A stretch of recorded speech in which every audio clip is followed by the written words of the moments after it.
यो चाहिँ हाम्रो खेत जोत्ने हाते ट्र्याक्टरको चाहिँ गियरबक्स भयो हैन। अब यसमा चाहिँ तपाईँको क्लच प्लेट चाहिँ गयो भने चाहिँ कसरी थाहा पाउने हामीले क्लच प्लेट गएको अथवा क्लच प्लेट गइसकेपछि तपाईँलाई टेक्निसियनलाई फोन गरिसकेपछि चाहिँ क्लच प्लेट चाहिँ फेर्नु पऱ्यो भने कसरी फेर्ने भन्ने कुरा यो चाहिँ गियरबक्स भयो।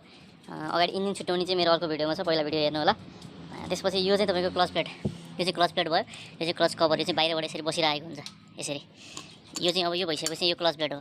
अब यसको चाहिँ तपाईँको समस्या कस्तो हुन्छ भन्दाखेरि क्लच प्लेट गयो कि गएन भनेर हामीले थाहा पाउँदा चाहिँ अब समातेपछि गुन्नीमा छ भने तपाईँले क्लच समातिसकेपछि टायरमा गुन्नी, फालीमा नगुन्नी अथवा स्लो गुन्नी हैन। त्यस्तो भयो भने चाहिँ तपाईँको क्लच प्लेट गयो।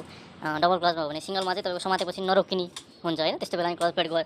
अब यसको चाहिँ हाम्रो गिराइले नहालिकन चाहिँ तपाईँको सबै क्लच प्लेट चाहिँ धुलो बनाएको छ। त्यति भइसकेपछि चाहिँ यो क्लच प्लेट खोल्न चाहिँ यो अब तपाईँको पेट्रोलवाला छ अथवा कुनैमा चाहिँ 10 को हुन्छ, कुनैमा 13 को हुन्छ। यो खोल्ने, यो हेर्नु त, यो खोल्नुहोस् त, त्यो खोल्ने। त्यसपछि यो बेरिङ हुन्छ 6202 को। तपाईँलाई यो बेरिङ निकाल्न अलिकति अस्चिलो लाग्छ भने तपाईँले यहाँनिर यसरी केहीले हान्नुभयो भने, हामीहरूले अथवा केहीले हान्नुभयो भने चाहिँ त्यो निक्लिन्छ है। त्यहाँ हान्नु होला। हो त्यसरी हानिसकेपछि चाहिँ त्यो बेरिङ पनि बाहिर आयो। अझै आइपुगेको छैन, अझै हान्नुहोस्, तल थिच्नुहोस्। तपाईँको यो चाहिँ क्लच प्लेटै हाम्रो झरिसकेको छ, त्यो बरु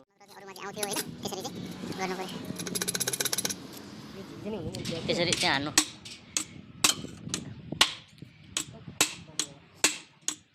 हो त्यसरी यो बेरिङ बाहिर आयो। त्यसपछि यो चाहिँ हाम्रो क्लच प्लेट भयो। हेर्नुहोस्, यो क्लच प्लेट खाएर चाहिँ तपाईँको सबै झरिसक्यो। ल हेर्नुहोस्, यो यसरी चाहिँ तपाईँहरूले सुक्खा राखेर चाहिँ यसलाई जोतिदिनु भएन। ल ल हेर्नुहोस् है। अब यति भइसकेपछि तपाईँको नयाँ क्लच प्लेट पाउनुहुन्छ। नयाँ क्लच प्लेट ल्याएर चाहिँ त्यसै गरी हाल्न नि सक्यो है। अब कुनै बेला चाहिँ हाम्रो यो फ्रक घोटिया बेला नि हुनसक्छ, त्यो बेलामा चाहिँ यो फ्रक नै नयाँ हाल्नु मिल्छ, तर यतिले चाहिँ चल्छ, केही फरक पर्दैन। त्यसपछि हामीसँग यस्तो एउटा नयाँ क्लच प्लेट पाउँछ।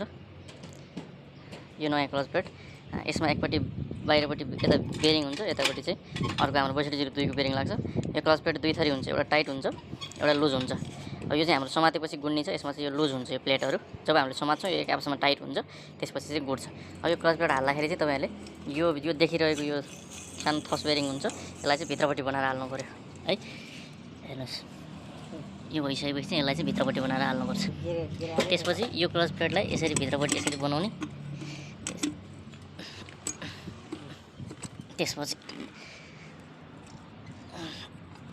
त्यसपछि त्यहाँभन्दा भित्रपट्टि हुन्छ, हेर्नुहोस्, एउटा प्लेट वासर।